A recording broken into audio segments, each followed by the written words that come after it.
So it's a nice question to start with. Confidence is something that we want, right? We do not like to be unsure or hesitant. We do not like to be in a situation where we are not certain that we know.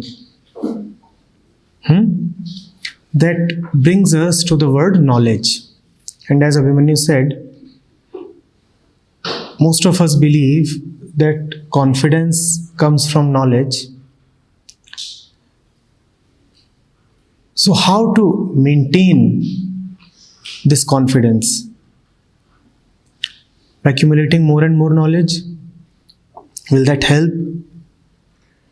Will that quench our need to feel confident at all times? This is broadly the issue that we must discuss.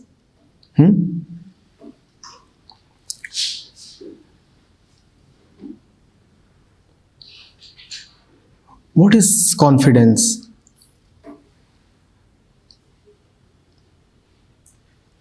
Confidence is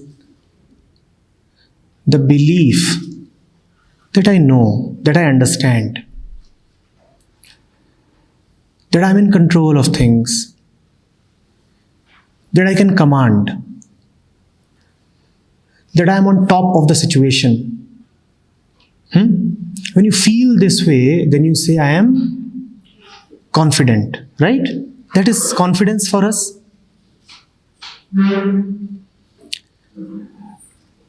But one has to remember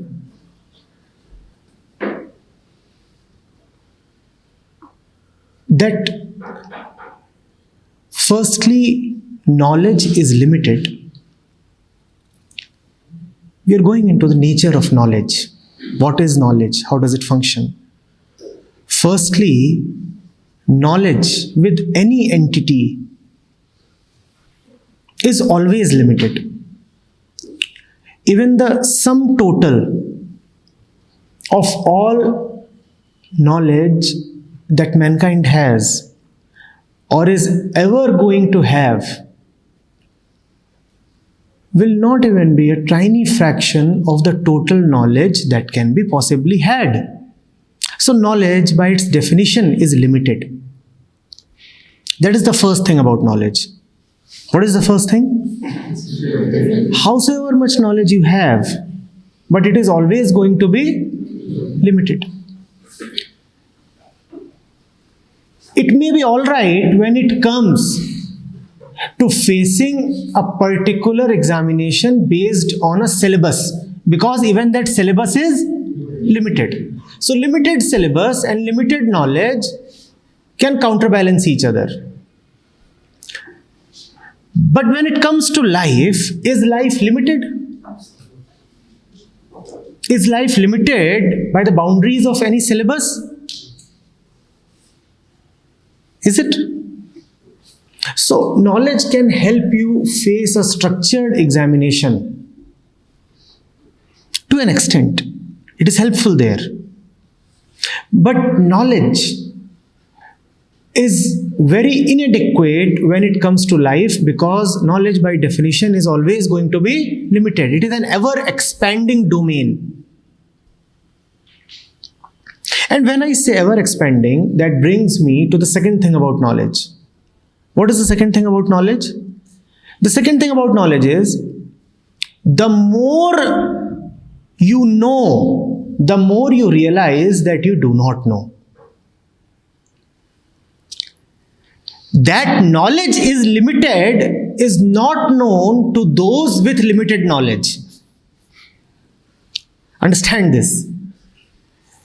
It requires a really knowledgeable man to know that knowledge is limited.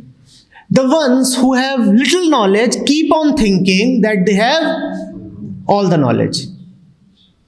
Socrates it was, and it requires a man of the measure of Socrates to say that the only thing I know is that I do not know. Remember, no man lesser than Socrates can say this. The only thing that I know is that I do not know. And how can he say this? Because he has a lot of knowledge. So the more knowledge expands, the more it is able to see its own inadequacy. The lesser is the knowledge that you have, the more you feel cocksure. Oh, I know everything.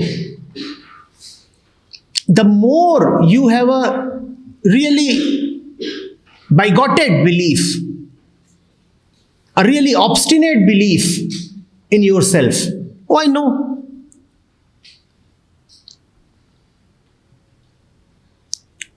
Mahavir had a very nice way of answering certain people. People would come and ask him all kinds of deep questions. Questions about life, philosophy, the right action, the right thing to do, reality. They would ask him, does the world really exist in the way it appears to be? He would say, probably. They would ask him, does God exist? He would say, probably. The next one would come and say, sir, does God not exist? He would say, probably. Not on all occasions, but with certain people, as a means to bring them to realization. Syad, probably. And this came to be known as Syadvad, probably.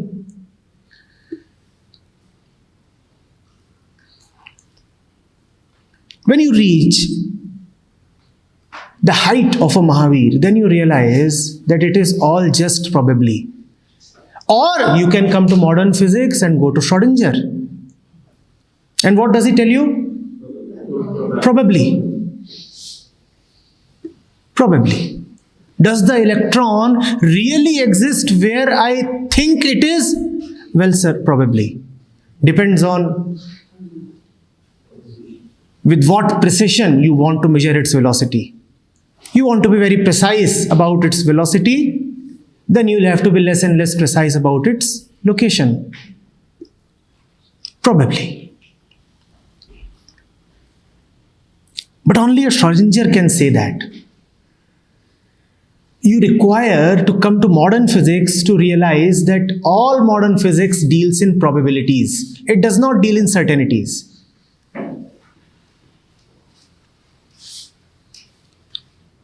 Be it quantum physics or be it relativistic mechanics, there is very little definitive about them.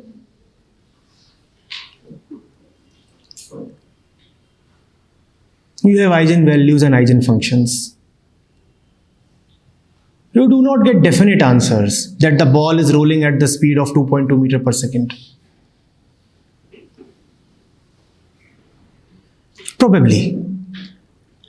So the more knowledge you get, the more stumped you are, because your knowledge is telling you that knowledge itself is limited.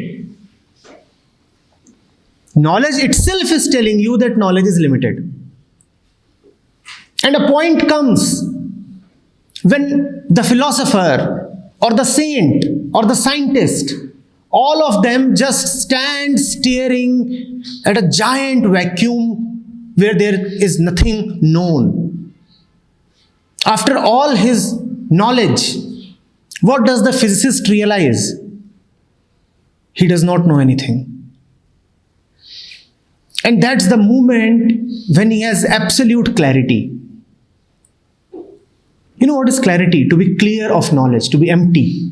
He has realized that all the knowledge that I have, that does not mean anything, because that is really not true at all. I have been looking at the world, I have been talking about objects, but I have been missing the subject.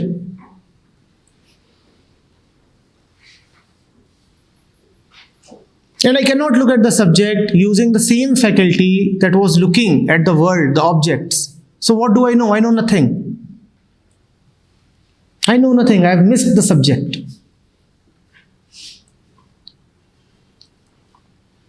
Are you getting it? Now, we are faced with a peculiar situation. First, knowledge is limited, so you cannot really face life with knowledge. We said you can face examinations with knowledge, but you cannot face life with knowledge. Correct? Second, the more knowledge you gather, the more you realize that knowledge is insufficient and that knowledge does not mean anything. So any confidence that is based on knowledge is always going to be bulldozed by life. Any confidence that is based on knowledge is always going to fall short when it comes to the real challenges of life. You can do very well in an exam. Get 80%, 90%, 99%, as much percent as you want. But what will you do? All your life, will you just keep writing examinations? A very poor life would that be. What would be? Yeah? You have to live, really live, right? And to really live, you require something more than knowledge, because confidence based on knowledge will not help you. There is another confidence that is not based on knowledge.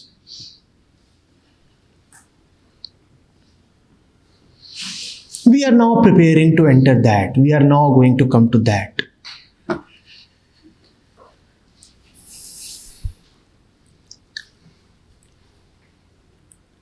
All knowledge is about the outside, right? And the outside is infinite.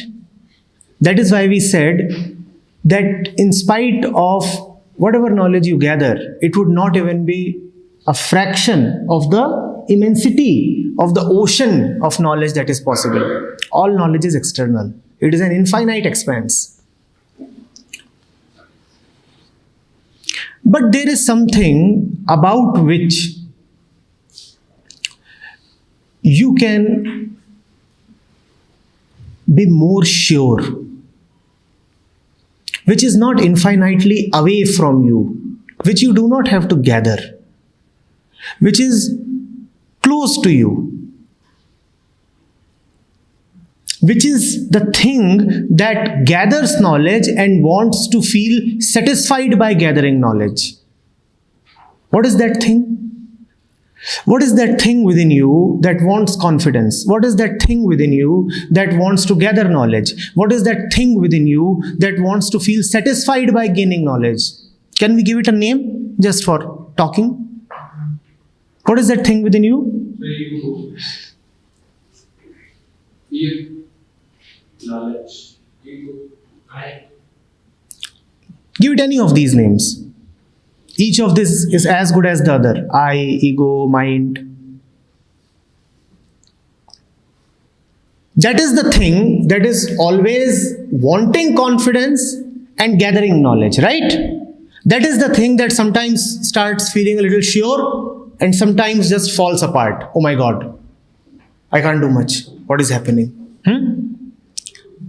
That can be known.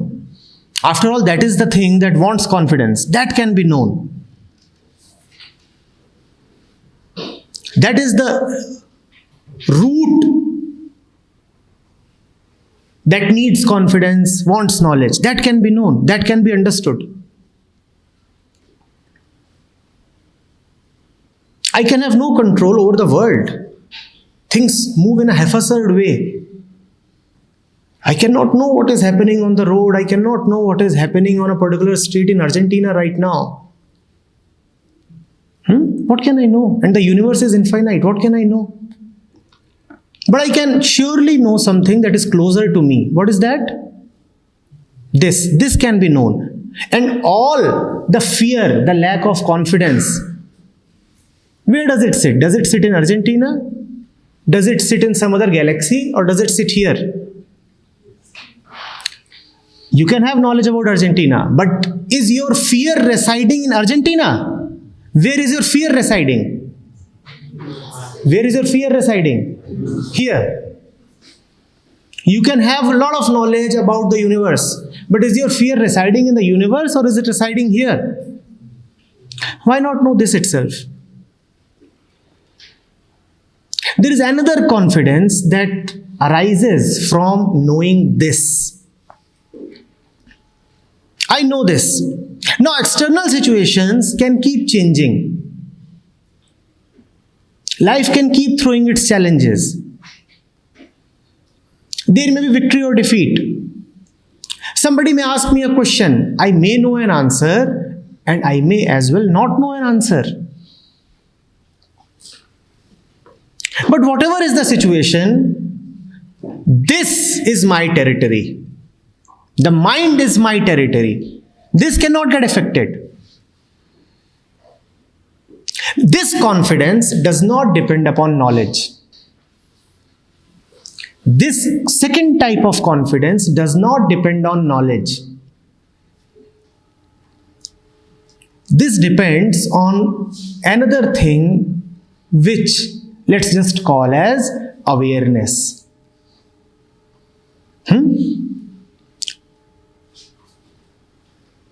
For our purposes, when we say awareness, we will mean self-awareness. Knowing oneself. Knowing oneself. From that, a real confidence comes. Now the world cannot shake this confidence. And those of you who often feel short of confidence must pay deep attention to this. Those of you who experience fear, anxiety, or nervousness must pay special attention to this. You can have very little control over the world. You do not know what the next man will say to you. You do not know what is the next event life will show to you. Preparation will not make you ready to face life, because all preparation depends on some kind of knowledge. It will always fall short and you will be disappointed. And you will keep wondering that why am I afraid all the time? Why do situations stump me? I prepare so much, and yet when the opportunity comes, I am found short. Why?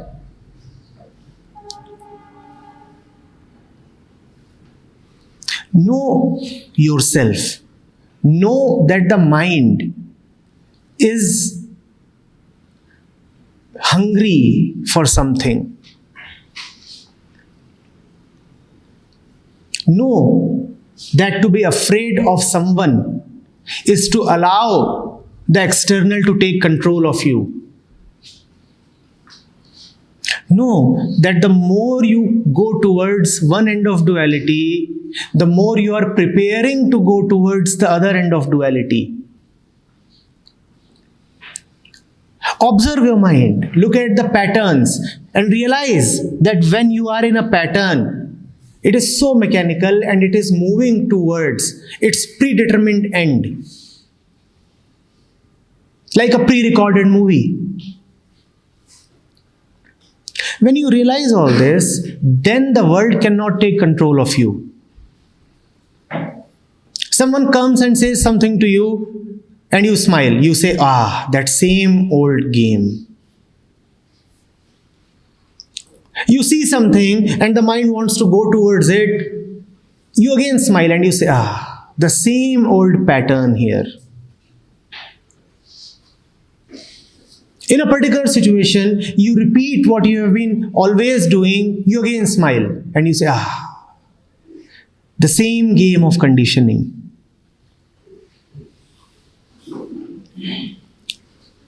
Are you getting it? This confidence cannot be shaken by situations. This confidence is not limited. This is unlimited. This is infinite. Some people have called this inner confidence as faith. This inner confidence that does not depend on knowledge, that depends on self-awareness. This has been called as faith. Those who will depend on knowledge will be beaten by life, beaten black and blue. At some point in their preparation, they'll feel very sure. Like a boxer feels sure sometimes before he enters the boxing ring. He has worked hard. He has rehearsed, practiced. And he enters the ring, and the challenger is life itself. And what happens to the boxer? Beaten and beaten and beaten and knocked out. And it is happening again and again and again. Knocked out, knocked out, knocked out. That is the destiny of confidence based on knowledge. Have an inner faith. Say that whatever happens, I am all right. Say that I know the one who is afraid. He has been programmed to be afraid. Let him be afraid. I don't want to be afraid. Say that I know this crowd. I know why they are moving like this, talking like this, being led in one common direction like this. I know them. I realize this entire game. I realize this entire game because their mind and my mind are the same. Because I know my mind, so I know the mind of the universe. The machine is the same. The loading may be different, the softwares may be different, but the machine is the same. Ready to be programmed. So I know what is happening in the shopping mall. I know what is happening in the placement department. I know what is happening in politics.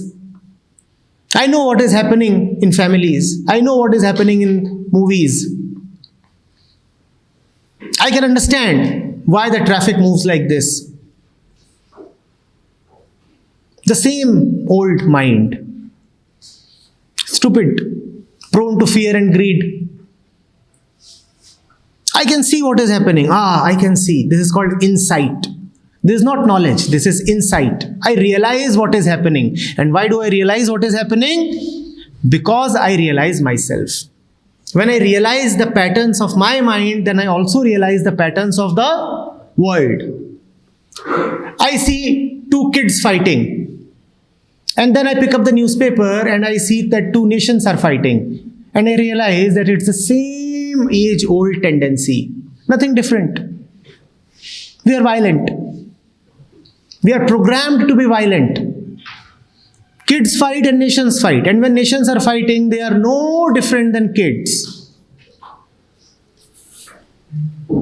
And they are abusing each other and leveling allegations and all those things. Just as kids do. Are you getting it? No, whatever be the situation in life, good, bad, whatever, it cannot shake you. Remember, I am not guaranteeing against bad situations alone. Usually when you want confidence, you want an insurance against bad situations, right? You say when bad situations come, then my confidence should not waver. Correct? That when some terrible things happen, even then I should keep feeling confident. That is what we usually want. But when you realize yourself, then you don't shake whether good things happen or bad things happen. When pleasing events will happen, then too you will realize. And what is the point in feeling so happy about all this?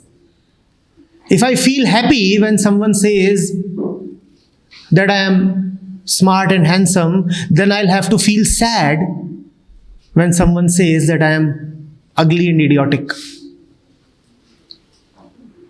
Are you getting it? Then nothing on the outside will be able to shake you up. It is that inner confidence. Things will keep happening on the outside and you will stand firm and stable like a rock within.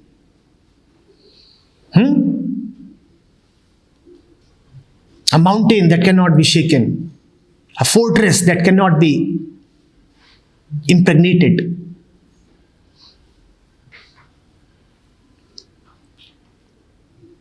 Won't that be beautiful? And then you will be able to really relate to the world. Then you will be able to really talk to somebody. Then you will be able to really have a relationship as well. With anybody, anything. Right now, our relationships are all based on fear, insecurity, greed. What am I getting? What am I giving? Such kind of calculation. Sometimes it is conscious. Sometimes it is so unconscious that we don't even know. But when you know that I cannot be harmed, and also no one on the outside can give me something to benefit me, then you can really have a healthy relationship. Be it with an interviewer, be it with your friends, with the man on the road, with animals, birds, skies, family, anybody. Really healthy relationships.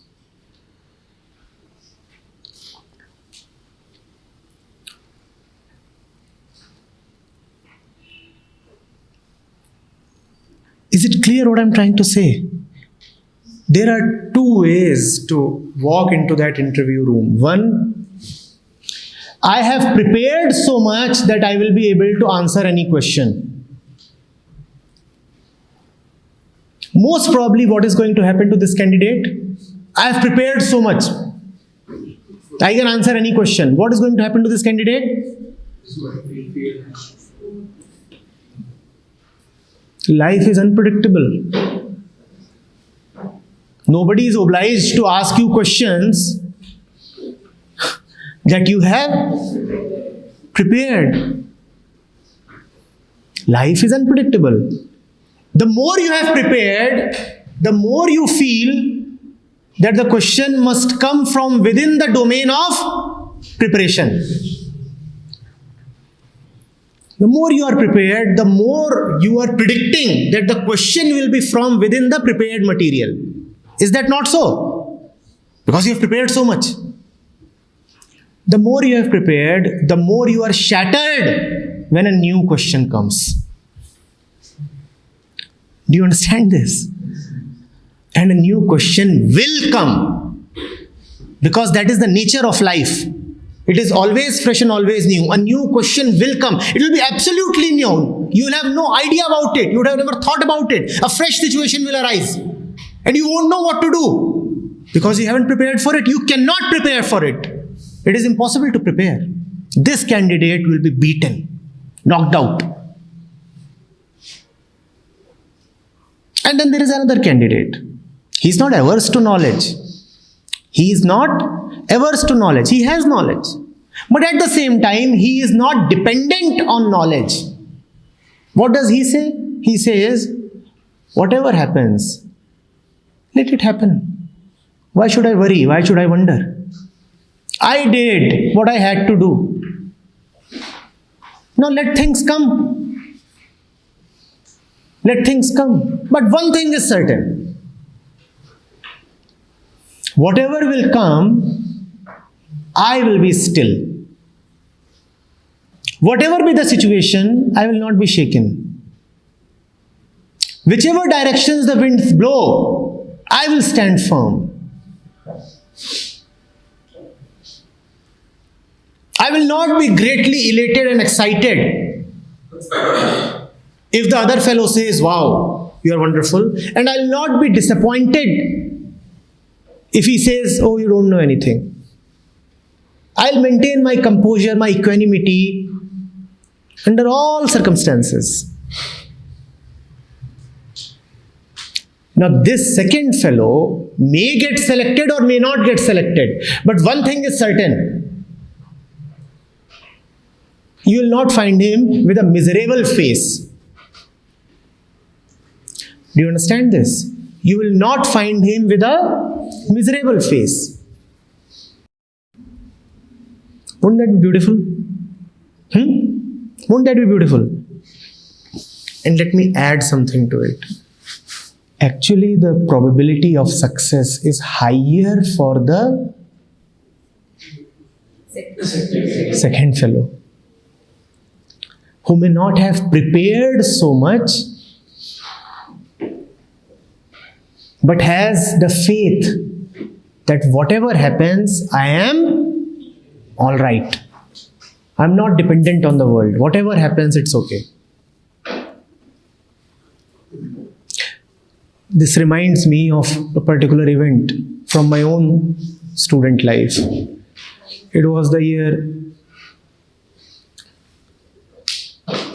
99, 2000, I think. So my own civil services exam got over on 15th of November. Then this common admission test to the various IIMs. This used to be a paper pencil test, not an online test. So it was scheduled for the 10th of December. Now 15th of November, till 15th of November, I was busy with my civil services exams. I finished the exams. 4 or 5 days I slept comfortably. And then I said, fine, because I have filled up the form and it's an interesting exam. There are these nice questions and puzzles.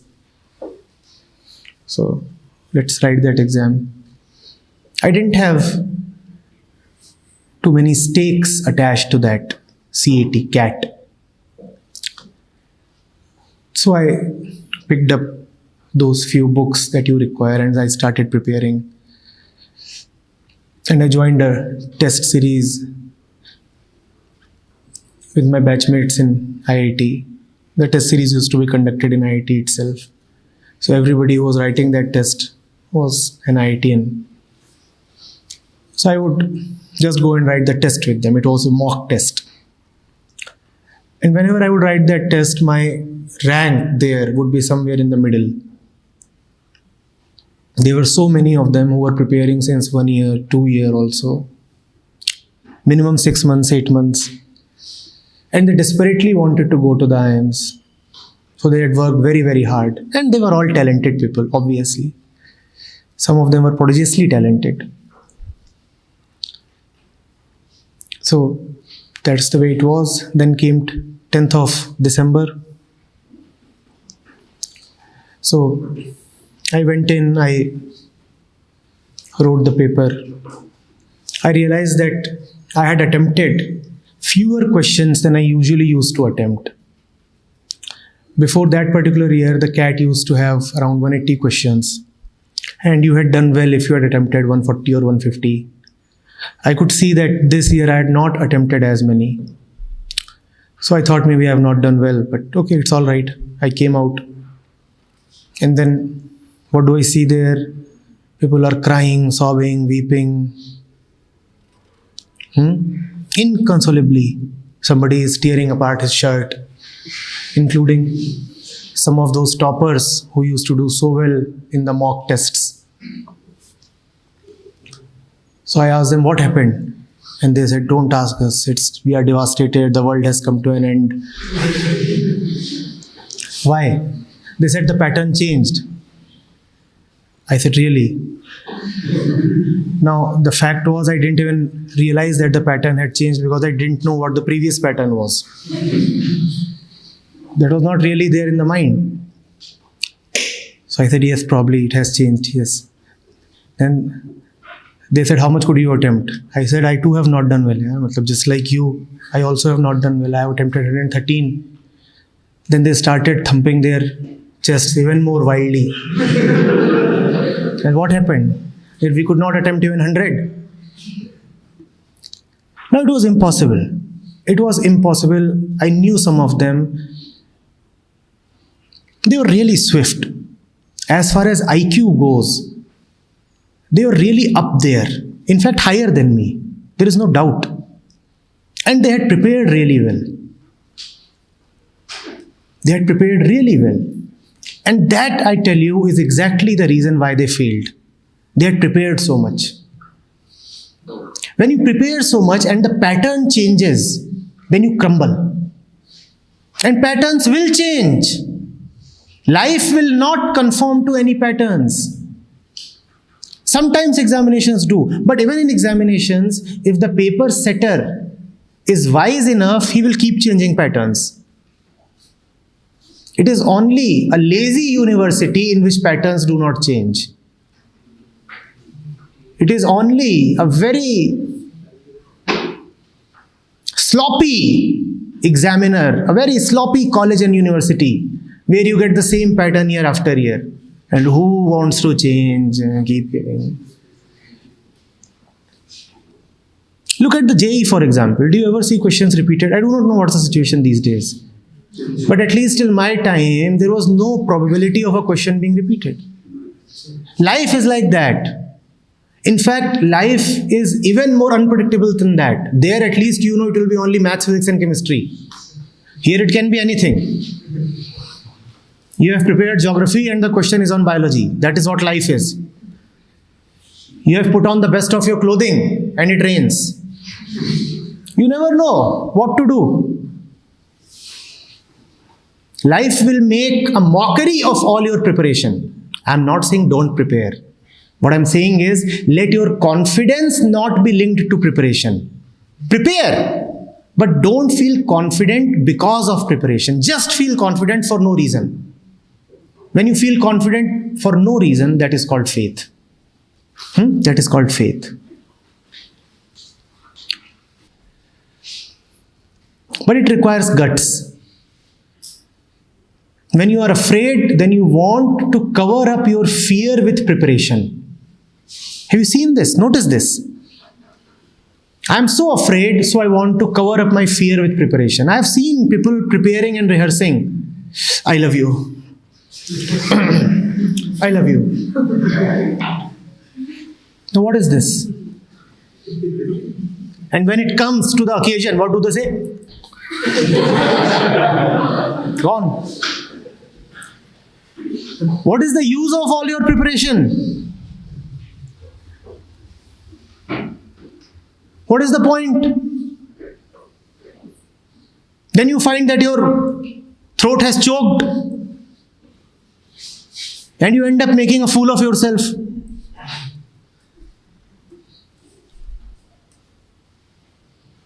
Have you not seen people preparing? Have you not prepared for various things that should be left unprepared? You must ask yourself, have I left any space for spontaneity in my life? Have I left any space for spontaneity? Do you understand what spontaneity is? What is spontaneity? It just happens in the flow. Have I left any space for this? Or do I want things to be rehearsed, pre-planned, scripted? If I have to plan for a vacation, I'll plan 2 months in advance. Do I just pick up my bike and leave? Have I ever done that? No, prepare well. Take 10 permissions, then pack all your luggage nicely, then confirm that the hotels are all right, then confirm that the roads are there and some ocean has not taken them away. Confirm that some aliens have not landed in that city. Make sure of everything. And then leave. And then you are called a wise man. See, he has made all the preparations. Life makes fun of your preparations. Have you heard of this? Man proposes, God God is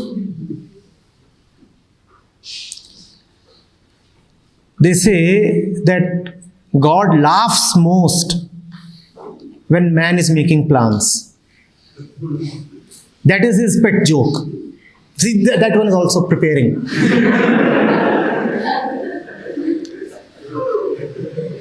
And he's laughing all the time because you are preparing all the time.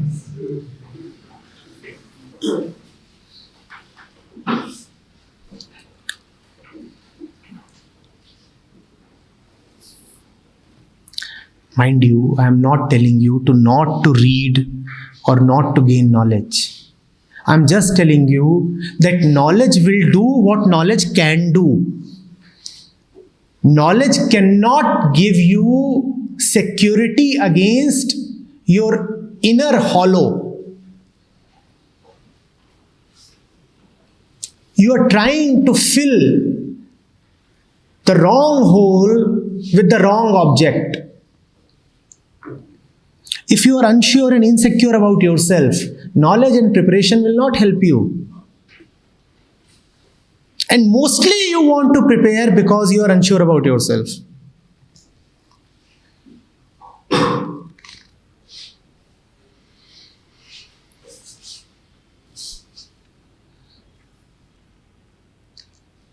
What must come from knowledge? Let that come from knowledge. What must not come from knowledge?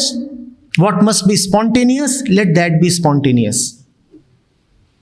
And you can be forgiven if you don't have knowledge, because we said right in the beginning that knowledge will always be limited. So you can be forgiven if you don't have knowledge. But if you don't have that inner certainty, then you cannot be forgiven. Even in an interview, you would be rejected. Most probably because you lack something here. Knowledge you may lack. And that is not a big offense, because knowledge can be gained. There was this famous fellow who said, hire for character and train for skill. He said, skill can come. Knowledge can come. We will give you training. But what we are hiring is character. Have that. And character does not mean a particular way of behaving. Character really means that inner certainty, the thing called faith, the thing called self-awareness. That is character.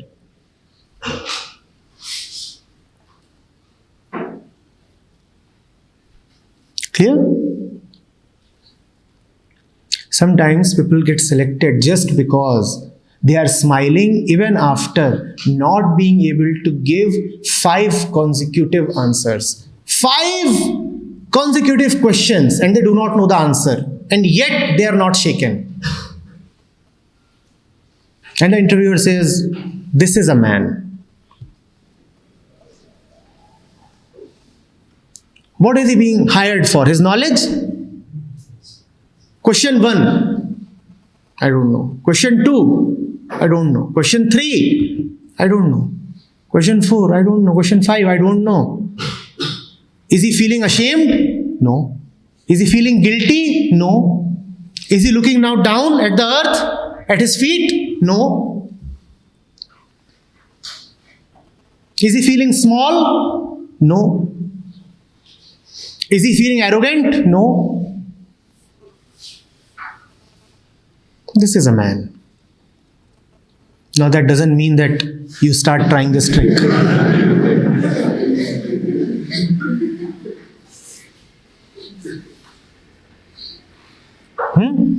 And there are some who are rejected even after answering all the questions. Because even after answering, their face is like, now who wants to hire such a fellow? If I want knowledge, I will Google. If I want knowledge, I will hire an encyclopedia. He is full of knowledge. But looking at his face in the morning in the office every day will be a punishment. How can I hire you? And you ask him one question and he does not even know the limit of knowledge. He is going on and you're looking at him. But he has prepared so much. He must be able to get something out of the preparation. Sir, 1 minute more. I know a little more. Mr. Google. Sir, there is another link on page 8. Will you hire such a fellow?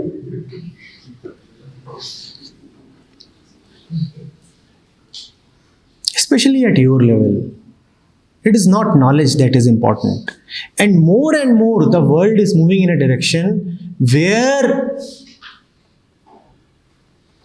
Memory devices, external devices, will substitute for the memorization function of the brain.